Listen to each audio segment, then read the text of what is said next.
The pitch from Acevedo. Swung on and line down the left field line for a base hit. Fly ball, gap, right center field. Double him up at second. Luke is going back to the 1-8 track. Get out the right, run and mustard grandma. It is grand salami time. Polanco sent it into right, and will send Seattle to the American League Championship Series for the first time in 24 years.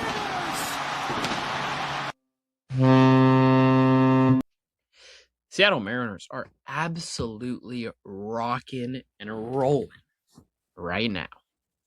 6 straight wins in 8 of the last 10, 2 straight series sweeps, and a favorable stretch ahead.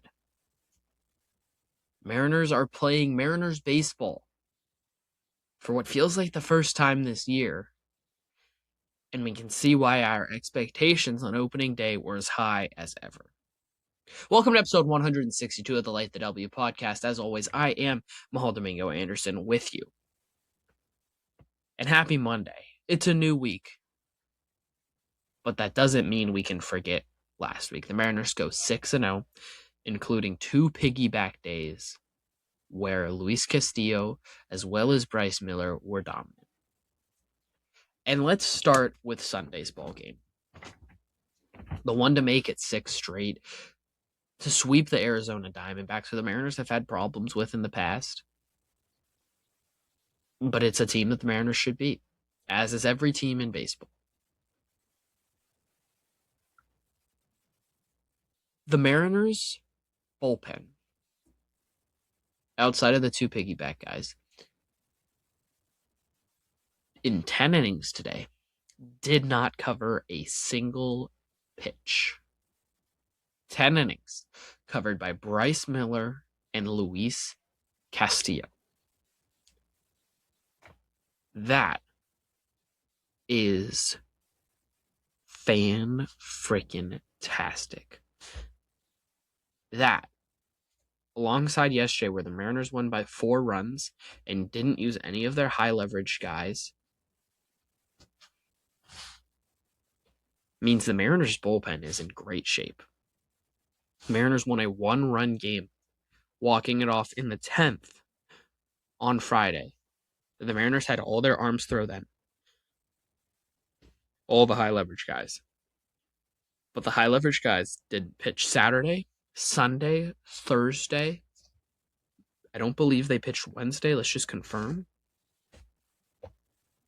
Not Wednesday other than Bizardo.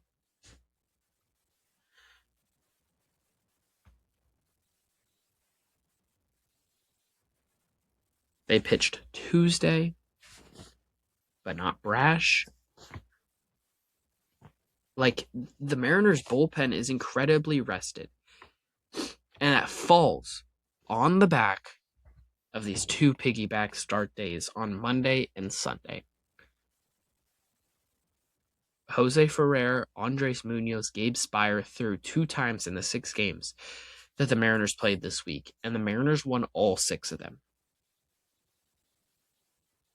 That's incredible for a team that long has been built on pitching and having a dominant bullpen be able to squeak out close games. The Mariners didn't need them to. But I talked last week about how when the Mariners scored 4 or less runs or gave up 4 or less runs, what the Mariners did. And somehow, it didn't feel positive. They would lose games while scoring 4 runs. And those are games you gotta win. They would lose games while scoring more than that too. But this week, the Mariners won in all kinds of different ways. Monday, you just dominate the Athletics.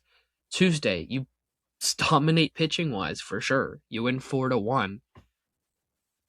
But technically, it's a closer game. You only won by 3.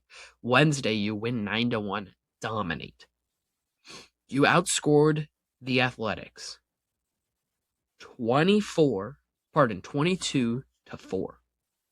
over 3 games. And my question was, how can you build on that? How can you stay consistent? And how can you do it against the team that you should beat? Well, the Mariners jumped out to a lead on Friday, then gave it up, then got it back. Then Munoz blows a save, and you're like, well, what's going to happen here? How do they work through this? Well, they get a clean top of the 10th inning, and they walk it off. Saturday, you just dominate. You win 5-1, only give up 1 run. And then Sunday, it's 2-2 heading into extra innings. It's been back and forth grinding. And you've had Luis Castillo be your bullpen guy after Bryce Miller gave up 1 hit over 5 innings. And you manage to have a clean top of the 10th, a scoreless top of the 10th, and then walk it off. This is Mariners baseball. You won 2 one-run games, but you also blew out a couple games. You won in different kind of ways. This is the team you should expect to see. They can win in different ways. They can win without hitting a home run because their pitching can dominate so much that all you need is 2, 3, 4 runs. But they can also win a game where it's a little bit of a shootout. And you just need that clutch hit in the end and your bullpen to have a nice couple innings. And they can explode and score 10 runs by hitting the long ball. Julio Rodriguez had 10 home runs in May. I was going to slightly do like a May recap. That's going to have to wait till Tuesday. I didn't have time to prep for it today. But the Seattle Mariners ended May in the best way possible. And as you're entering the summer months, turning on the Jets is what I expect this team to do. This is when they play their best ball. You hit Memorial Day, and you're starting to kick into gear. Now you got the New York Mets, who have really struggled this year. Then you got the Detroit Tigers, who have really struggled this year. And then the Orioles, who have really struggled this year. And then the Nationals, who have really struggled this year. And then the Orioles, who have really struggled this year. And the Red Sox, who have struggled this year. First 21 days of June are games you should win. You should win those games. You expect to win those games. It's exactly what this Mariners team should be doing, needs to be doing. Picture perfect in every way. Picture perfect. So as we say here now in June, as the Mariners enter the month of June, again, where this is the time where they start to hit the gas pedal and get going. They're 31-29, 2 games above 500. They got above 500 for the first time since March 30th. On May 30th. It took them 2 months.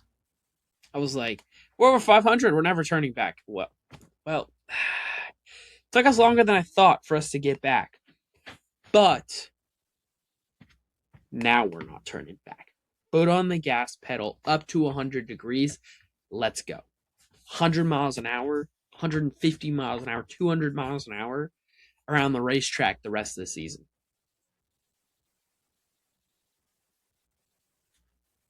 You're 60 games into the season. 102 to go.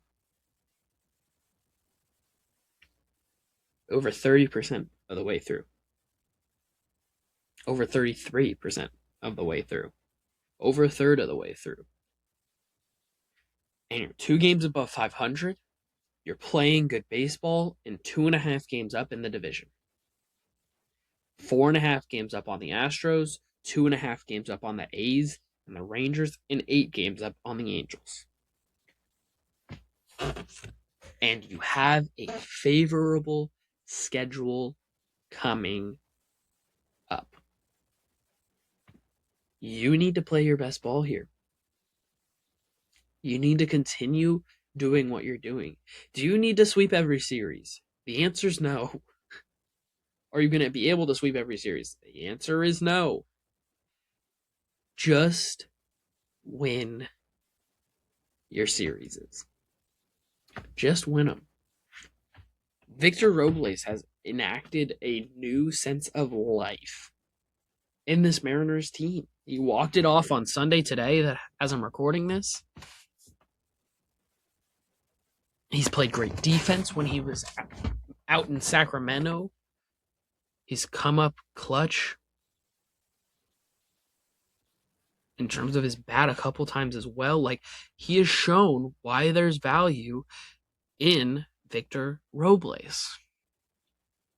Why he's a key contributor of this team. And it's just vibes and good energy, all that. They just needed that in the clubhouse a little bit too. Him combined with Colt Emerson is just a let's play free like we're young and we love the game again.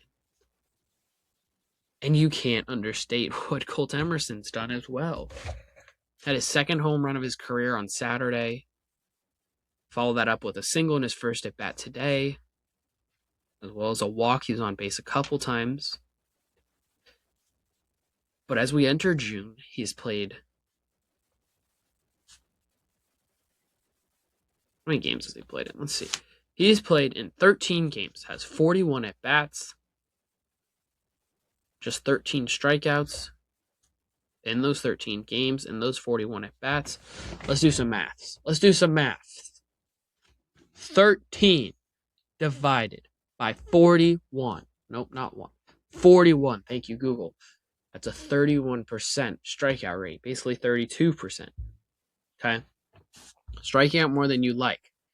But he's hitting 244 with a 340 on base and a 512 slug, which means his OPS, on base plus slugging, is 852. Which, if you don't know, is pretty good. Anything above 800 is pretty good. Anything above 700 is about league average. He's been a great contributor at 20 years old. And he's put himself in special places, doing things that only the likes of Alex Rodriguez and Ken Griffey Jr. have done at such a young age. Getting on base, finding base hits. There are going to be adjustments against him. There will be periods where he struggles, as every young player does. But seeing him come up and do what he has done has been amazing. Cole Young has taken dips here and there throughout the season. And I haven't really talked about it specifically with his bat. But on the season, it's a 677 OPS, a 70-point increase from what he did last year. His slugs up 54 points. On base is up 16 points, and his average is up 33 points. He's getting better. He's improving. And he's just finding his groove. After a tough stretch, he started to find his groove a little bit over the past week. 7 hits in his last 26 at-bats, hitting 269 with a 276 on base and a 423 slug. Only 1 walk in those at-bats. This is a guy that walks more than he has as of late. 5 strikeouts in those 26 at-bats. That on base is going to increase. He had a home run today that was crushed. Hit super hard. The slug is going to be there. If Cole Young and Colt Emerson in this infield contribute at the bottom of the order, and J.P. Crawford gets on base like he has through the most part of this year, on base twice today again, those 3 guys in the 7, 8, 9 in your order, leading into Brendan Donovan, and Julio Rodriguez and Josh Naylor and eventually Cal Raleigh and Randy Rosarena. Like, that is why we had such high expectations. Like, there really is something to dream on with this offense. Canzone and Rayleigh have been awesome. I don't think I've talked enough about what Luke Rayleigh's done. He's got a 932 OPS. 932. Canzone's starting to slug more again. And Julio Rodriguez just had one hell of a month. 10 home runs in May. The most of any month in his career. And it was in the month of May. Who is this guy? Who is this team? And, I mean, is it just what the Mariners are now? I really do think so. Like, I really do think that this is just what the Mariners are. And if you want to go look at the deadline, right? What does this team need? What is this team missing? Do they need a starting pitcher? No. Am I going to give up legit assets to go get a starting pitcher? No. Could they use another high leverage bullpen arm, especially right-hander? Sure. But you're not going to have to go overpay like crazy. It's not something you need, per se. Cade Anderson, Ryan Sloan, high leverage bullpen pieces down the stretch? I don't know. That'd be freaking awesome. There's a real chance this team can put something legit together. And they don't need any huge pieces added to this team. Could they use another right-handed hitting outfielder? Yes. Could they use an everyday outfielder? Yes. Could they use another right-handed hitting infielder that can run and play decent defense? Sure. But again, that doesn't need to be an everyday player. That doesn't need to be someone you go spend huge prospect capital on. That doesn't need to be a guy that's going to be here beyond the rest of 2026. If you want to go look at the deadline from the point of it's June 1st, what are the Mariners going to need come the end of July, beginning of August when the deadline hits? I mean, injuries can hit, and that could obviously impact things. But realistically, what could they need? This roster doesn't have that many holes. That's why we felt great about it. And Dom Canzone and Luke Rayleigh putting up the numbers they've put up. And Colt Emerson putting up the numbers that he's put up so far. And Cole Young being what Cole Young has been this year. And Julio Rodriguez having what has been the best start to a season in his career. And J.P. Crawford being an on-base machine again. And Randy Rosarena having a contract year that only Randy Rosarena could have made up for it. They don't have that many holes. There's not that many issues. This lineup is safe and sound. If Andres Munoz becomes the Andres Munoz we expect him to be, I mean, unless the starter blows up, it's going to be hard for this team to lose games. And that hasn't happened all that often. These starting pitchers have been great.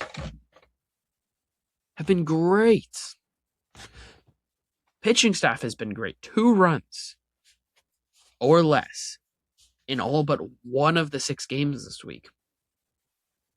All but one of them. And obviously, the Mariners even won the one where they gave up more than that. Domination of teams you should dominate, but still teams with solid lineups with plenty of star power. Geraldo Perdomo, Ketel Marte, Corbin Carroll are great lineup pieces that are not easy outs even if they're struggling. Nick Kurtz, Shea Bangaliers, Tyler Soderstrom, Brent Rooker, not easy outs by any means. But the Mariners frickin' dominated all of those guys this week.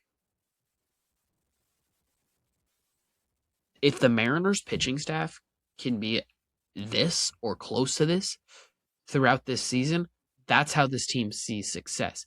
A lot of talk's going to be about the offense scoring a ton of runs this week for good reasons. But part of the reason they were able to is because the pitching staff kept them in games late and allowed them to continue adding on while staying ahead. There's not the pressure of, well, we only got 6 outs, 9 outs, 12 outs to score 2, 3, 4 runs, or we lose this game, we drop this game.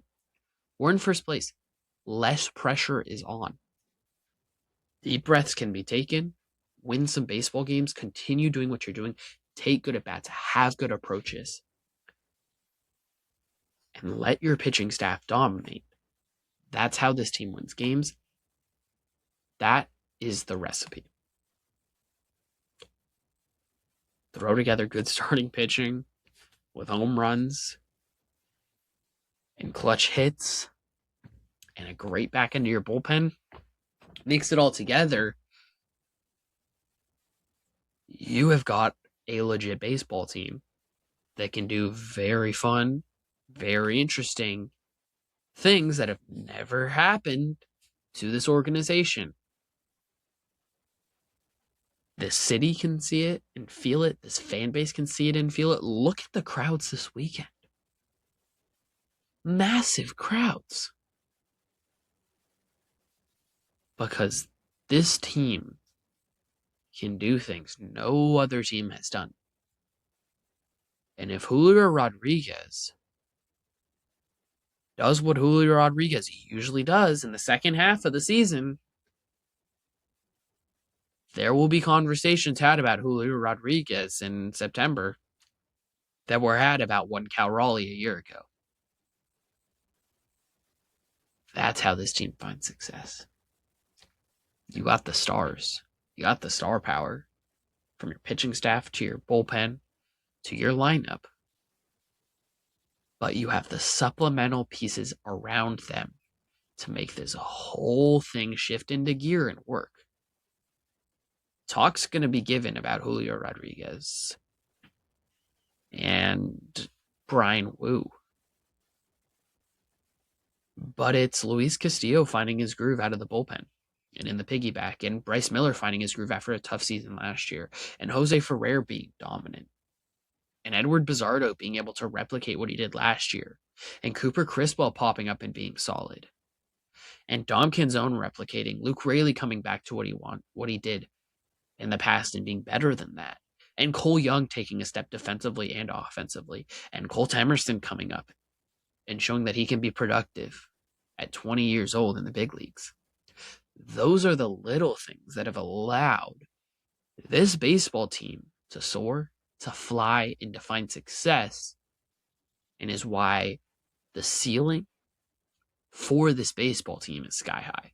The reason the floor is as high as it is because of Julio Rodriguez, Josh Naylor, Cal Raleigh, and his pitching staff. But the reason the ceiling is so high is because of the other guys around them.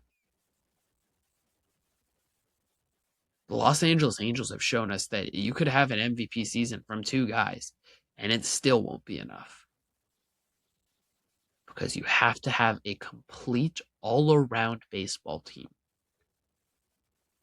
And when the Mariners are clicking like they are right now, they have an incredibly complete baseball team. So be excited. Get yourself to the Mobe. Get yourself to the ballpark. And enjoy some Mariners baseball, because let's see some more wins coming up here. And let's make it a destination to watch this Mariners baseball team on a night in, night out basis. Thank you for joining me on episode 162 of the show. Till next time, go M's. Peace.